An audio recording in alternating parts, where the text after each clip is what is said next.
ಇವತ್ತಿನ ಟಾಪಿಕ್ ಬಂದು difficult integration surgical things. ಇವತ್ತಿನ ಟಾಪಿಕಲ್ಲಿ ಇಂಟಿಗ್ರೇಷನ್ ಬಗ್ಗೆ ಎಕ್ಸ್ಪ್ಲೇನ್ ಮಾಡ್ತೀನಿ. ಮತ್ತು ಇವಾಗ ಇಂಟಿಗ್ರೇಷನ್ ಟ್ರಾಲಿಗೆ ಡಿಫಿಕಲ್ಟ್ ಇಂಟಿಗ್ರೇಷನ್ ಟ್ರಾಲಿಗೆ ಏನೇನು ಥಿಂಗ್ಸ್ ಇರಬೇಕಂತ ಒಂದೊಂದಾಗಿ ಡೀಕೋಡ್ ಮಾಡ್ಕೊಂಡು ಹೋಗ್ತೀನಿ. ಮೊದಲನೇದಾಗಿ ಬೇಕಾಗಿರೋದು ಆಂಬು ಬ್ಯಾಗ್. ಆಂಬು ಬ್ಯಾಗ್ ಅಂದರೆ ಯಾಕಂದರೆ ತುಂಬ ಇಂಪಾರ್ಟೆಂಟ್. ಯಾಕಂದರೆ ಒಂದೊಂದ್ಸರಿ ನಮ್ಮ ಹತ್ರ ವೆಂಟಿಲೇಟರ್ಸ್ ಇರಲ್ಲ, ಅನಸ್ತೇಷಿಯಾ ಮಷಿನ್ಸ್ ಇರಲ್ಲ. ಆ ಟೈಮಲ್ಲಿ ಆರಾಮಾಗಿ ನಾವು ಇಂಟ್ಯೂಸ್ ಮಾಡಿಕೊಂಡು ಬೇರೆ ಶಿಫ್ಟ್ ಮಾಡ್ಬೋದು ಪೇಷಂಟ್ನ. ಎರಡನೇದಾಗಿ ಲ್ಯಾರಿಂಜೋಸ್ಕೋಪ್. ಇದು ಅಡಲ್ಟು ಮತ್ತು ಪೀಡಿಯಾಟ್ರಿಕ್ ಎಲ್ಲ ಬರುತ್ತೆ ಇದರಲ್ಲಿ. ಅಡಲ್ಟು ಮತ್ತು ಪೀಡಿಯಾಟ್ರಿಕ್, ಆಮೇಲೆ 3-4 ಸೈಜಸ್ ಬರುತ್ತೆ, ಅದೆಲ್ಲ ಬೇಕಾಗುತ್ತೆ. ಈ ಥರ ಯೂಸ್ ಮಾಡಬೇಕಾಗುತ್ತೆ. ಆಮೇಲೆ ಬರೋದು ಮೆಗಲ್ ಫೋರ್ಸೆಪ್ಸ್. ಮೆಗಲ್ ಫೋರ್ಸೆಪ್ಸ್ ಯಾವಾಗ ಯೂಸ್ ಮಾಡ್ತಾರೆ ಅಂದರೆ, ಒಂದು ಮೌತ್ ಸರ್ಜರಿ ಆಗಿರುತ್ತೆ, ಇಲ್ಲಾಂದರೆ ಒಂದು ಥ್ರಾಟ್ ಫ್ಲೋ ಸರ್ಜರಿ ಆಗಿರುತ್ತೆ. ಆ ಟೈಮಲ್ಲಿ ಥ್ರಾಟ್ ಪ್ಯಾಕ್ನ ಇನ್ಸರ್ಟ್ ಮಾಡೋಕ್ಕೆ ಮೆಗಲ್ ಫೋರ್ಸೆಪ್ಸ್ನ ಯೂಸ್ ಮಾಡ್ತಾರೆ.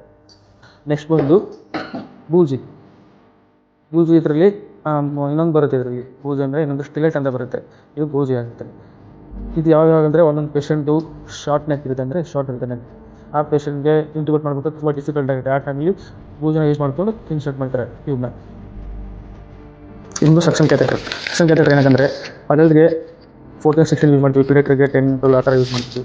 ಸಕ್ಷನ್ ಕ್ಯಾಥೆಟರ್ ಯಾಕೆ ಬೇಕು ಅಂದರೆ, ಇಂಟಿಗ್ರೇಷನ್ ಮಾಡಬೇಕಾದ್ರೆ ಪೇಷಂಟ್ ಮೌತಲ್ಲಿ ಬಿಫೋರ್ ಮತ್ತು ಆಫ್ಟರ್ ಇಂಟಿಗ್ರೇಷನ್ ಇದ್ದಾಗ ಪೇಷಂಟ್ ಮೌತಲ್ಲಿ ತುಂಬ ಸಿಕ್ರೇಷನ್ಸ್ ಇರುತ್ತೆ. ಸಿಕ್ರೇಷನ್ನ ಸೆಟ್ ಮಾಡೋಕ್ಕೆ ಸಕ್ಷನ್ ಕ್ಯಾಥೆಟರ್ಸ್ನ ಯೂಸ್ ಮಾಡ್ತೀವಿ.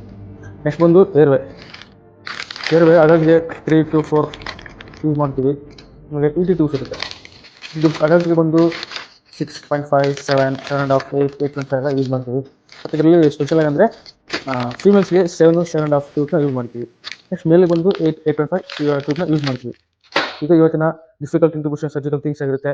ಇದರಲ್ಲಿ ಏನಾದರೂ ಮಿಸ್ ಆಗಿದ್ರೆ ಕಮೆಂಟ್ ಮಾಡಿ. ನೆಕ್ಸ್ಟ್ ಇನ್ನೂ ಯಾವ ಥರ ನಿಮ್ಗೆ ವೀಡಿಯೋ ಬೇಕಂತಂದರೆ ಕಮೆಂಟ್ ಮಾಡಿದ್ರೆ ನಾನು ನೆಕ್ಸ್ಟ್ ಆ ಥರ ವೀಡಿಯೋಸ್ನ ಮಾಡೋಕ್ಕೆ ಟ್ರೈ ಮಾಡ್ತೀನಿ.